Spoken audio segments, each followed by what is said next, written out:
Buenos días, el día de hoy nos encontramos con Hugo Romero, docente y profesor de la Escuela de Ciencias Biológicas e Ingeniería de la Universidad de Yachaytec. Hugo, buenos días. Buenos días, Luis Miguel. El día de hoy vamos a tratar sobre el Jardín Botánico Yachay y entender un poco más qué es esto de los jardines botánicos. Entonces, yo quisiera comenzar preguntándote, ¿qué es un jardín botánico? ¿De dónde nace este concepto? Un jardín botánico es un espacio dedicado al cuidado profesional de especies de plantas que el grupo de interés que crea el jardín botánico pues quiere enfatizar.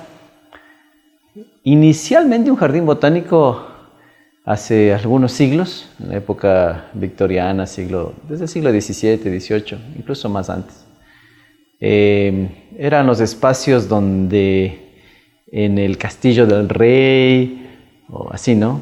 Había el jardín de plantas medicinales que venían de muchas partes del mundo y entonces se iban adaptando a las condiciones locales en Europa, en Estados Unidos.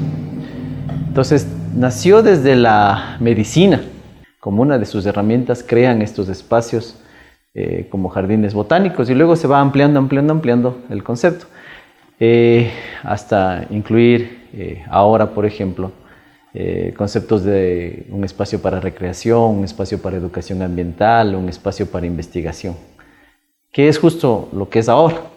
Un jardín botánico, digamos, moderno, su misión es la conservación de especies y más ahora frente al tremendo impacto ambiental que hemos tenido los humanos, ¿no?, sobre la naturaleza.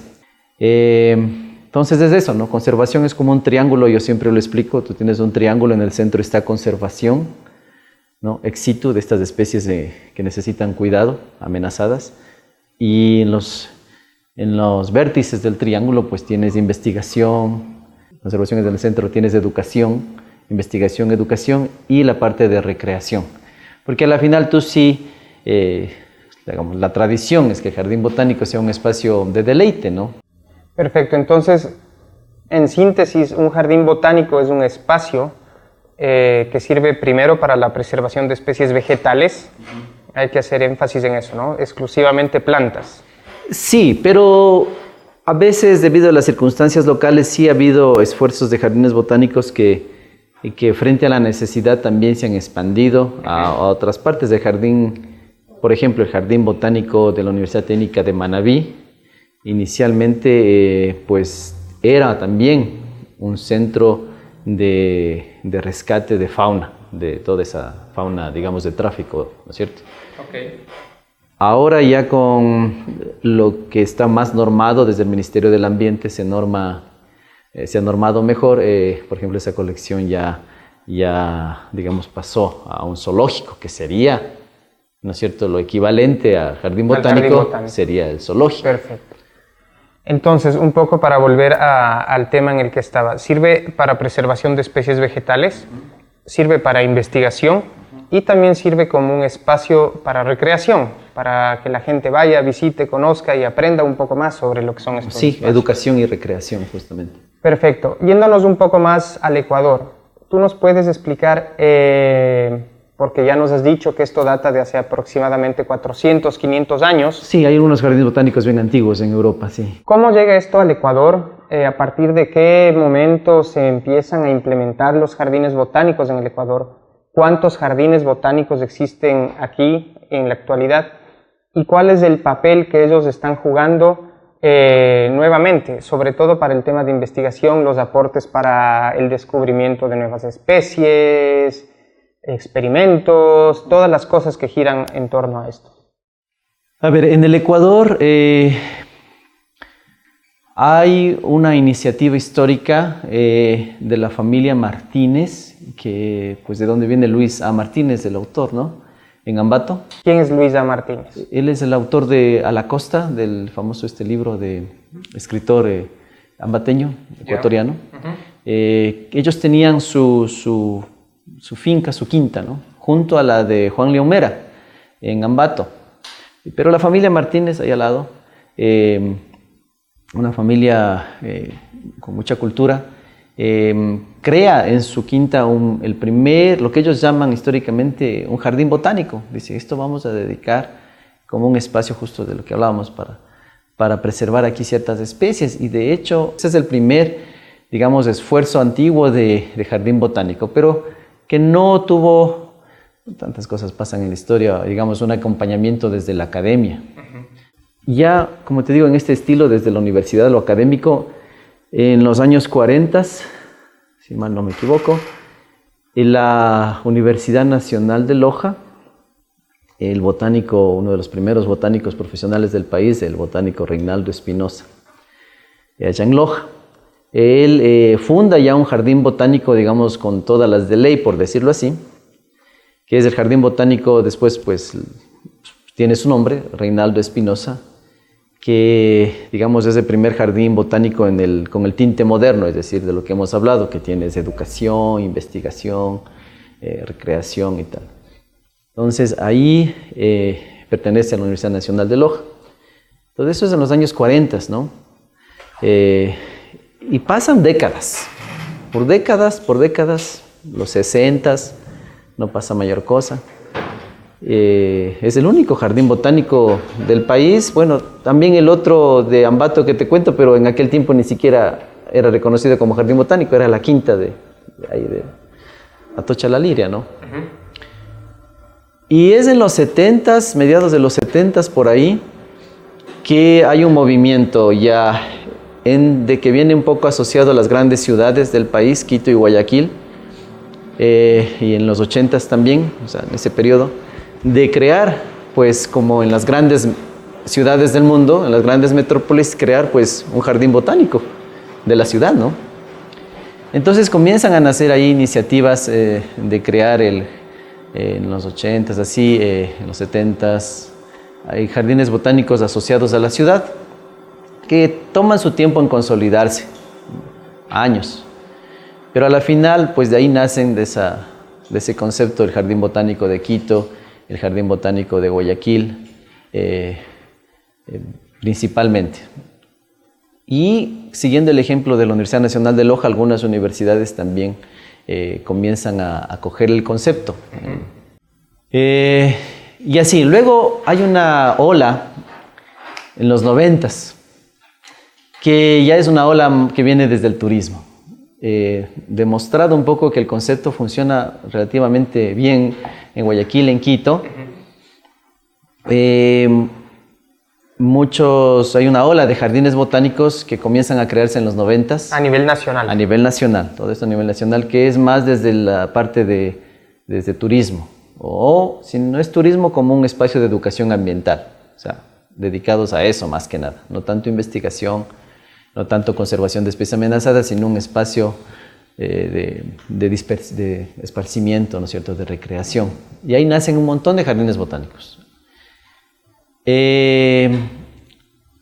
Entonces, al momento, existen en el país como 20 jardines botánicos. Lo bueno del concepto de jardín botánico es que no es como un concepto, por ejemplo, de universidad o de una institución que tiene como ya una forma de trabajar. El concepto es súper amplio.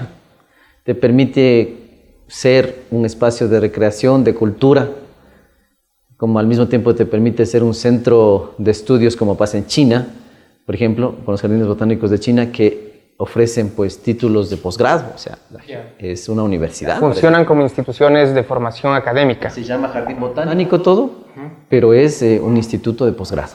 Eso es lo que es. Y también tiene los otros componentes que te digo, pero en cambio en Europa, ¿no? Igual, grandes jardines botánicos de Estados Unidos, con la investigación súper fuerte, ¿no?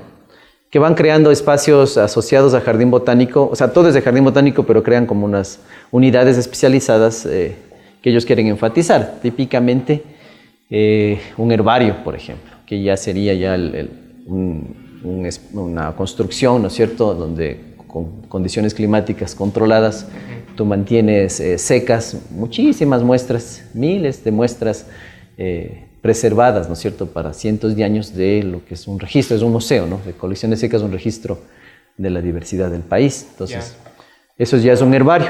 pero no necesariamente un herbario requiere un jardín botánico. Pero al revés sí puede. Yo quiero ir un poco por ahí. Me llamó la atención lo que tú dijiste, que uno se autoproclama jardín botánico. En ese sentido... En Ecuador. Ok, lo vamos a manejar a nivel de Ecuador y también sería bueno contrastarlo cómo funciona en otros países.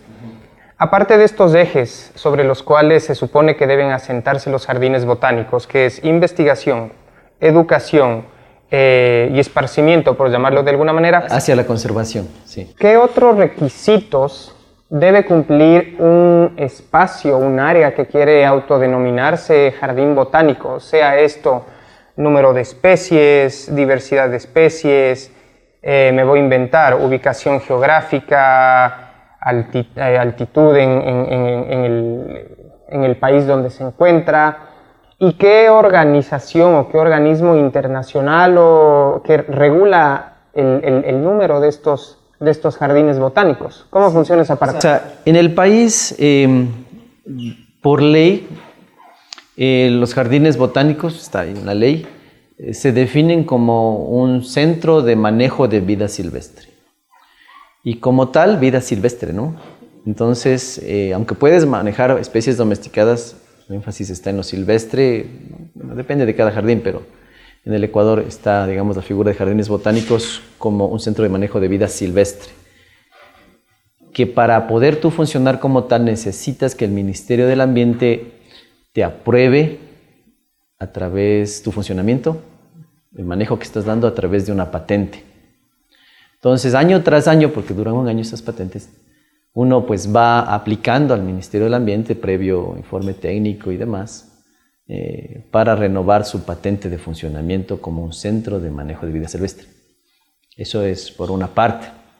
Esa es la forma que tenemos en el Ecuador.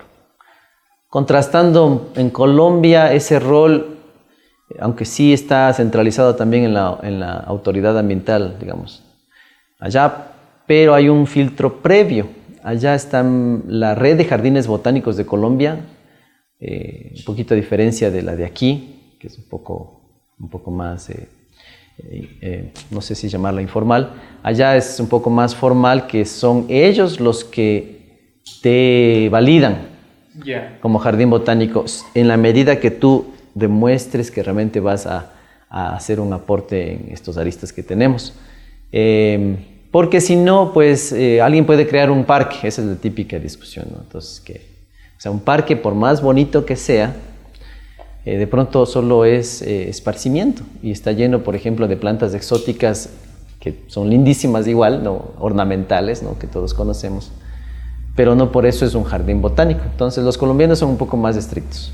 Acá tenemos el Ministerio del Ambiente, que igual hace énfasis que tienes que tener un componente de vida silvestre ahí que estás manejando para darte la patente.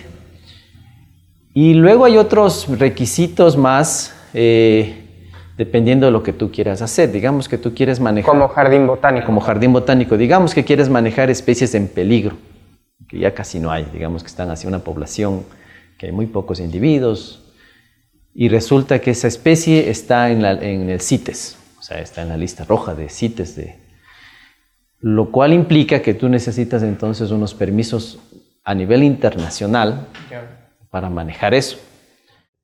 Entonces hay una serie de permisos que se tienen que cumplir para normalizar, digamos, o formalizar el actuar. No quiere decir que todos los jardines botánicos del Ecuador los tengan, como te digo, muchas son iniciativas privadas de turismo y tal, o incluso con las comunidades locales, y igual se han autoproclamado jardín botánico, está bien, el concepto es flexible, pero digamos frente al ministerio, digamos, no son oficiales. Ya, entonces básicamente sí existe un ente regulador, que en este caso es el Ministerio del Ambiente, y para otros fines ya más específicos existen ciertos organismos internacionales sobre los cuales los jardines botánicos que están formalizados deben acudir a esos entes.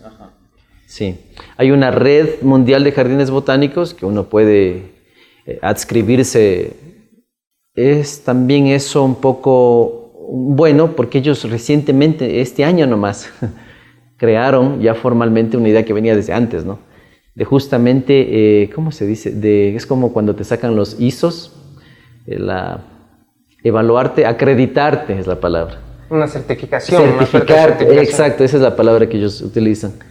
Que han creado justamente en Kew esta red mundial de jardines botánicos. Ellos están muy conscientes de la diversidad que hay y demás, pero justamente para tratar de enfatizar este rol de conservación que deben tener ahora los jardines botánicos modernos frente a la presión antrópica que decíamos, quieren enfatizar y quieren asegurarse, digamos, que alguna diferencia estamos haciendo en cuanto a la conservación de la biodiversidad. Entonces hay un programa que salió este año de certificación, ¿no? O de acreditación que uno puede aplicar, ¿no? Pero necesitas unos ciertos requisitos. Entonces es otra forma, digamos, a nivel internacional de hacerse conocer, ¿no? en el mundo, o decir, miren, este jardín botánico realmente estamos aquí haciendo la diferencia, ¿no? En nuestro ámbito local, ¿no? Entendido. Ahora, para ir un poco a hablar ya del Jardín Botánico Yachay, que está ubicado en la provincia de Imbabura, en Urucuquí. Cuéntanos un poco más sobre el jardín, cuánto tiempo tiene, cuántas especies, toda la información que sea interesante y sobre todo entender cómo desde el Jardín Botánico Yachay y a través de la gestión que hacen los docentes e investigadores de la universidad se está aportando a este fondo del manejo y el uso de la flora en el Ecuador y también cómo estos funcionan a nivel tanto nacional y dentro de estas redes internacionales. A ver, el Jardín Botánico Yachay, ¿cómo comenzó? Somos muy jóvenes, ¿no? Comenzamos casi cuando comenzó pues, el proyecto de Ciudad del Conocimiento Yachay, ¿no es cierto?, en el 2014. En la primera mitad del 2014 había una planificación de la ciudad. Uno de esos elementos era crear en la loma de San Eloy, canalizado a través de la empresa pública, hay que reconocerlo. Había aquí en la loma de San Eloy crear un espacio de producción forestal, un arboretum con fines de producción forestal, o sea, pensando en lo económico más. Por ahí, en esa iniciativa había algunos elementos de conservación y de educación,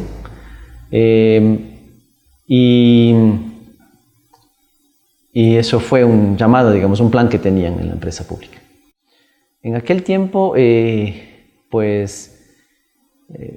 yo pues tuve la bendición, la suerte, no sé, el privilegio a la vez de estar ahí al principio del proyecto.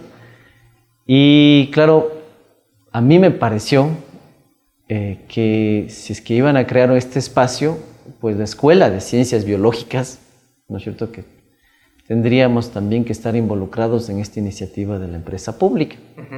Entonces, expresamente nos pide la empresa pública a la universidad apoyar el concepto y el proceso.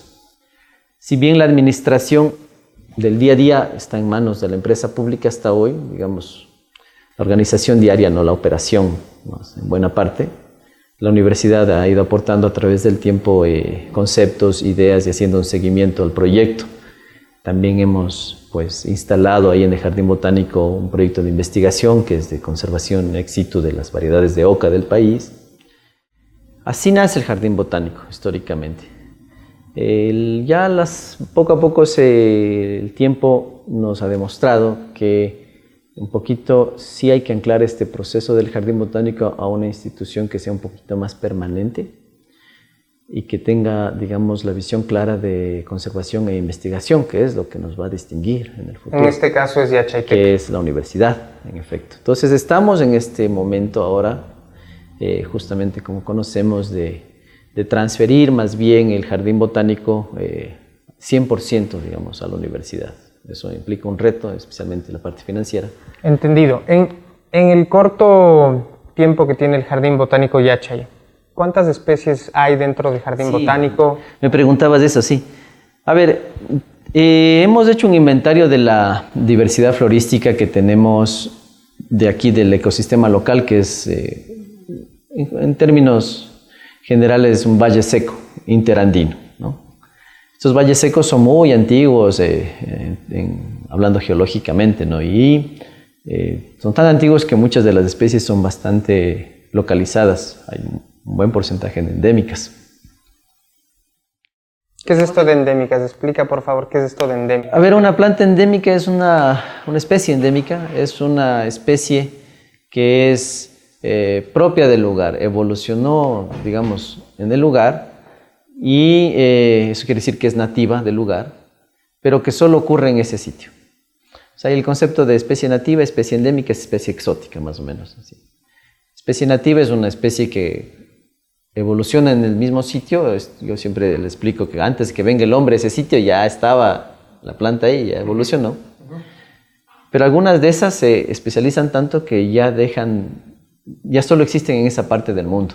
Entonces hay un buen porcentaje de especies endémicas que te decía en estos valles secos. Entonces hemos hecho un inventario, alrededor de 200 especies tenemos. La mayoría son hierbas, arbustitos pequeños, de especies nativas de estos valles secos interandinos, que es la flora que se conoce, es una flora muy conocida, ¿no? No es tan diversa en cuanto a número de especies. Para poner una perspectiva, en Yasuní, ¿no? En una hectárea de bosque en Yasuní puedes encontrar 500, 600 especies de árboles en una hectárea, ¿no?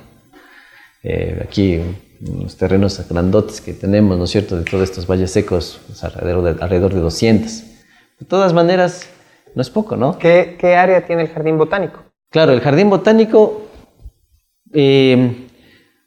son 160 hectáreas. Estamos revisando eso, especialmente ahora en el proceso de transferencia, de las cuales 110 son justamente de vegetación seca interandina, de un área en recuperación. Es decir, estaría el jardín botánico involucrado en el manejo, estaría bajo la potestad del jardín botánico en manejo de áreas naturales, o sea, conservación in situ. Ahí es donde están estas 200, algo así, especies. Pero ya digamos, en el área donde se crea paisajísticamente diferentes exhibiciones, o sea, artificialmente a la final, ¿no es cierto? Uno va plantando y va diseñando cosas. Ahí tenemos otras tantas de especies. Estamos ahorita catalogando con los estudiantes. Hemos hecho poco a poco un esfuerzo porque son bastantes, porque hay especies que ya estaban ahí, de los jardines de la Hacienda, San Eloy, de antes, ¿no?, que estaban ahí y todo. Pero yo estimo que ahí habrá al menos unas 300 especies. Entonces, sumando a las 200, hay unas 500 especies de plantas ahí presentes. Que hay que manejarlas, y idealmente es como un hospital. O sea, tienes los pacientes y cada plantita es como un paciente, porque hay plantas que solo tienes un individuo, 2 individuos. Entonces es un manejo bien especializado. Un ejemplo de eso es el ginkgo biloba. Este ginkgo biloba es una gimnosperma, pero de un linaje de gimnospermas que es el único sobreviviente de este linaje muy antiguo. Desde hace millones de años es el único que ha sobrevivido. A través de la historia de la humanidad, se extinguió ya en la naturaleza. Y fueron en Asia, los monjes, los budistas, que la han domesticado. Pues ¿cuándo la domesticarían? Y la mantenían ahí. Y de hecho, desde Occidente se creía extinta, ¿no? Se veían los fósiles, porque puedes ver los fósiles incluso de este ginkgo biloba. Y pues nadie la había visto en la naturaleza, pero ya con las expediciones y digamos todo ese descubrir de toda la cultura asiática, ¿no es cierto?, hace cientos de años, ¿verdad? Resulta que la encuentran pues en los templos, ¿no?, de los monjes budistas y demás. Entonces el ginkgo biloba es como algo especial, ¿no? No es que haya solo un individuo, hay un montón de individuos en el mundo, pero en el jardín tenemos uno. Es un ejemplo. Entonces hay que cuidarlo de una forma especial. Y así hay muchas plantitas. Hemos revisado hoy todo lo concerniente a los jardines botánicos con el profesor Hugo Romero, docente de la Escuela de Ciencias Biológicas e Ingeniería de la Universidad Yachai-Tec. Muchas gracias, Hugo. No, a ti. Y pues mucha suerte. Gracias. Gracias. Universidad Yachai-Tec.